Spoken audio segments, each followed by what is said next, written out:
अब आप देखिए दोस्तों क्वेश्चन नंबर 5 को, निम्नलिखित को पी बाई क्यू के रूप में प्रदर्शित कीजिए जहां पी व क्यू पूर्णांक है तथा क्यू बराबर 0 नहीं है। Q is not equal to 0। आप देखिए दोस्तों क्वेश्चन नंबर 5 का दो पार्ट है। जो आपका पहला है उसे आप देखिए 0.2555 ऐसे दोस्तों आगे और आपका 5 है। ठीक, तो ये जो है रिपीटिंग डेसिमल है, मतलब आसान आवर्ती दशमलव है। ठीक, तो चलिए इसको हम भिन्न के रूप में बदलते हैं पी बाई क्यू के रूप में। तो दोस्तों इसको हम सबसे पहले यक्स के बराबर मान लेंगे। ठीक, यक्स के बराबर आपका ये वाला है 0.2555 ऐसे आपका आगे है। ठीक, अब आप देखिए यहाँ पर दोस्तों दो जो आपका है रिपीट नहीं हो रहा है, लेकिन जो आपका 5 है रिपीट हो रहा है।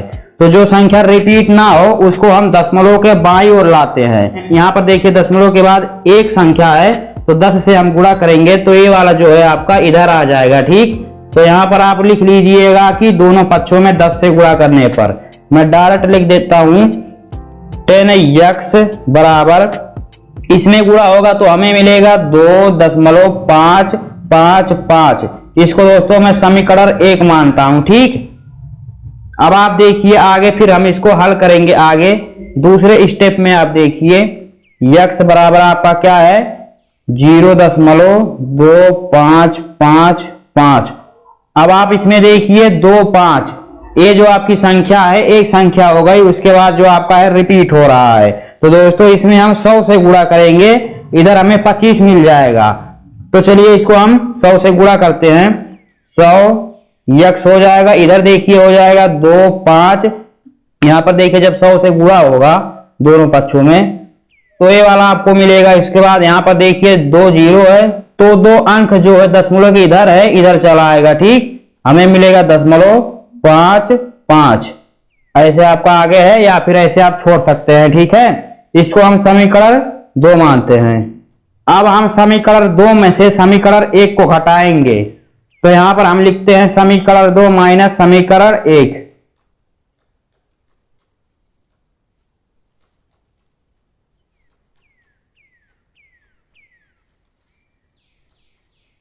समीकरण 2 देखिए आपका क्या है 100x बराबर 25.55। पहला आपका है 10x बराबर 2.55। अब इसको हम घटाएंगे, इधर देखिए 90 आपका आएगा और इधर आप देखिए x 90x हो जाएगा। ठीक, इधर देखिए दशमलव के बाद 5 5 है तो हमें दशमलव के बाद 0 मिलेगा और 25 में से 2 जाएगा तो हमें 23 मिलेगा। x बराबर देखिए हमें मिलेगा 23/90। तो दोस्तों आपका जो 23/90 है ये जो आपका है p बाई क्यू के रूप में है, जहां p और q एक पूर्णांक है। ठीक, तो अगर आपको इसमें कुछ दिक्कत हो तो आप कमेंट में बताइए। अब आप देखिए दोस्तों दूसरा जो आपका है 0.123 3 पर बार है। ठीक, मतलब 3 जो है रिपीट हो रहा है। तो इसको हम हल करेंगे। सबसे पहले इसको हम x मानेंगे, x के बराबर ये वाला आपका है, इसको हम मानेंगे 0.123 3 पर बार आपका है। ठीक, 3 रिपीट हो रहा है। अब दोस्तों यहां पर देखिए 1 2 जो आपका है रिपीट नहीं हो रहा है, तो इसके लिए हम क्या करेंगे, इसको दशमलव के बाईं ओर लाएंगे। ठीक, तो इसके लिए दोनों पक्षों में हम 100 से गुणा करेंगे। 100x आपका हो जाएगा जब गुणा इसमें होगा बराबर 100 से इसमें जब गुणा होगा तो हमें मिलेगा 12.12 है। दोस्तों बार का मतलब होता है रिपीट होना, तो रिपीट हो रहा है तो हम लिख सकते हैं 3 3 3 ऐसे आगे लिख सकते हैं। ठीक, इसको समीकरण 1 मानते हैं। अब दूसरे चरण में हम क्या करेंगे, x बराबर आपका है 0.123 लिख सकते हैं ना। यहां पर देखिए दोस्तों 1 2 रिपीट नहीं हो रहा है और 3 रिपीट हो रहा है। तो जो संख्या रिपीट होता है उसको और जो रिपीट नहीं हो रहा है देखिए 1 2 3 इन सबको हम दशमलव के इधर लाएंगे। तो इसके लिए हमें इसमें कितने से गुणा करना पड़ेगा, 1 2 3 यानी 1000 से गुणा करना पड़ेगा। 3 जीरो वाली संख्या से गुणा करना पड़ेगा।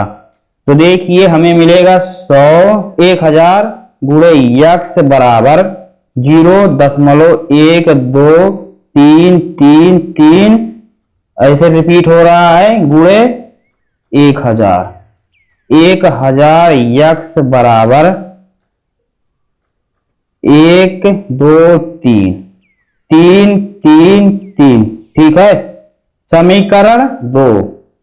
अब हम समीकरण 2 में से एक को हटाएंगे, तो यहां पर हम लिखते हैं समीकरण 2 माइनस समीकरण 1।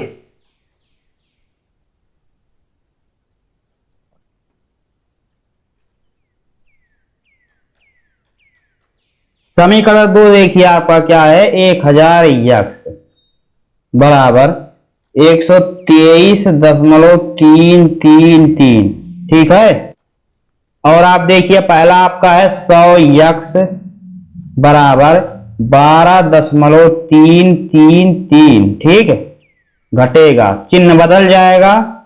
यहां पर देखिए दोस्तों 1000 में से जब 100 जाएगा तो हमें मिलेगा 900। ठीक है, 900 यक्स बराबर, इधर देखिए दशमलव के बाद संख्या समान है तो घटने के बाद हमें 0 मिलेगा। और यहां पर देखिए 3 में से 2 जाएगा तो हमें 1 मिलेगा, 2 में से 1 जाएगा 1 मिलेगा, और आपका 1 यहां पर उतर जाएगा। ठीक, यक्स बराबर हमें मिलेगा 111/900। दोस्तों देखिए 3 से कटेगा, देखिए यहां पर 1 1 1 है, 1 को 3 बार जोड़ेंगे तो हमें 3 मिलेगा। 3 से वह संख्या कटती है जिनका योग करने पर 3 से कट जाए, मतलब देखिए 1 1 1 3 बार जोड़ेंगे तो हमें 3 मिलेगा। 3 जो है 3 से कट जाएगा, और 9 जो आपका है 3 से कटता है। तो इस प्रकार हम कह सकते हैं कि यह जो पूरी संख्या है 3 से कटेगा। यहां पर देखिए 3 से कटा, बराबर मिला यक्स के हमें 3 त्रिका 9। यहां पर देखिए 11 में से जब 9 जाएगा तो हमें 2 मिलेगा, 3 सते 21 होता है तो हमें 7 मिलेगा। मतलब 111 में अगर हम 3 से भाग देंगे तो हमें 37 मिलेगा बटा, यहां पर देखिए 900 है, 3 आएगा और 2 जीरो आपका उतर जाएगा। तो दोस्तों यही जो आपका है आंसर है। अगर आपको इसमें कुछ दिक्कत हो तो आप कमेंट में बताइए। दोस्तों अब आप देखिए क्वेश्चन नंबर 8 को, 1/17 के दशमलव पासार में अंकों के पुनरावृत्ति खंड में अंकों की अधिकतम संख्या क्या हो सकती है? अपने उत्तर की जांच के लिए विभाजन प्रक्रिया कीजिए। दोस्तों देखिए आप 1/17 को हमें दशमलव पासार करना है, उसके बाद हमें बताना है कि कितने अंकों के बाद अंकों की पुनरावृत्ति हो रही है, किसके द्वारा? विभाजन प्रक्रिया के द्वारा। ठीक है, तो दोस्तों इसको हम भाग देकर पता लगाएंगे कि कितने अंकों के बाद संख्या की पुनरावृत्ति हो रही है। ठीक है, तो आप देखिए दोस्तों 1/17 आपका है तो हम लिख सकते हैं 17/1। ठीक है, अब आप देखिए दोस्तों एक छोटा है 17 से तो दशमलव लगाया जाएगा, और देखिए 0 बढ़ेगा। ठीक, अभी भी छोटा है तो एक 0 यहां पर बढ़ेगा, एक 0 यहां पर बढ़ेगा। अब आप देखिए दोस्तों 5 बार जाएगा, 17 5 85। ठीक, घटेगा तो आपका 15 आएगा, 0 बढ़ेगा, 17 8 136,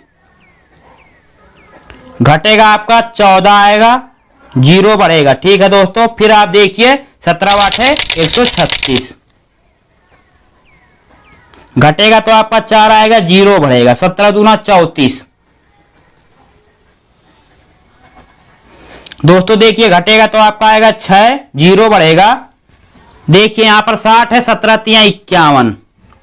ठीक है, 51 घटेगा तो देखिए कितना आएगा, 9 आएगा, 0 बढ़ेगा, 17 5 85 होता है। ठीक, 85। अब आप देखिए घटेगा तो आपका 5 आएगा, देखिए दोस्तों 0 बढ़ेगा, 17 दूना 34 होता है। ठीक, 34। अब देखिए जब घटेगा तो आपका कितना आएगा, 16 आएगा। ठीक है, अब दोस्तों इसको आप यहां पर देखिए, यहां पर 0 बढ़ेगा तो आपका हो जाएगा 160। ठीक है, 160 भागा 17, 17 से दिया जाएगा इसमें भागना, तो आप देखिए दोस्तों कितनी बार जाएगा, 17 9 153 होता है। ठीक, 9 बार जाएगा, 153। अब घटेगा तो आपका 7 आएगा, 0 बढ़ेगा। दोस्तों आप देखिए 70 हो गया, ठीक। 17 चौक 68 होता है, ठीक है। 17 चौक 68 घटेगा तो आपका 2 आएगा, 0 बढ़ेगा। 17 एक कन्नम 17, 3 आएगा घटने के बाद, 0 बढ़ेगा। 17 एक कन्नम 17। अब आप देखिए दोस्तों घटेगा तो 13 आएगा, 0 बढ़ेगा, ठीक है। 17 7 119, 119, ठीक है। घटेगा तो देखिए कितना आएगा, 11 आएगा, 0 बढ़ेगा, ठीक। 17 छक्का 102 होता है, ठीक है। 102 घटेगा तो देखिए दोस्तों आपका आएगा 8, 0 बढ़ेगा। इसको आप यहां पर देखिए 80 और 17, ठीक है। अब आप देखिए दोस्तों 17 चौक 68, 4 बार जाएगा भाग। घटने के बाद देखिए क्या आएगा, 12 आएगा, 0 बढ़ेगा। 17 7 119, ठीक है। 119 1 आया। देखिए दोस्तों यहां पर आएगा ये आपका 47, क्योंकि भाग दिया जा रहा था, इसको हमने यहां पर लिख दिया, ठीक है। अब आप देखिए दोस्तों यहां पर 1 आ गया। अब हम यहां पर जब काटेंगे तो हमें यही सब संख्या प्राप्त होगा, यही रिपीट होगा सब, ठीक। तो हमारा यही उद्देश्य था कि जब तक 1 ना आ जाए तब तक हम काटते जाए। तो दोस्तों यहां पर देखिए 1 आ गया तो हमारी जो संख्या है हमें पता चल गया कि कितने अंकों के बाद रिपीट होगी, ठीक है। यहां पर आप देखिए अंक को अब हम गिनते हैं, 1 2 3 4 5 6 7 8 9 10 11 12 13 14 15 16। यहां पर आप देखिए दोस्तों 16 अंक है। इसके बाद संख्या जो आपकी है फिर से रिपीट होने लगेगा, ठीक है। तो दोस्तों इसको आप इस प्रकार से हल कर सकते हैं। अगर आपको दिक्कत हो तो आप कमेंट में बताइए।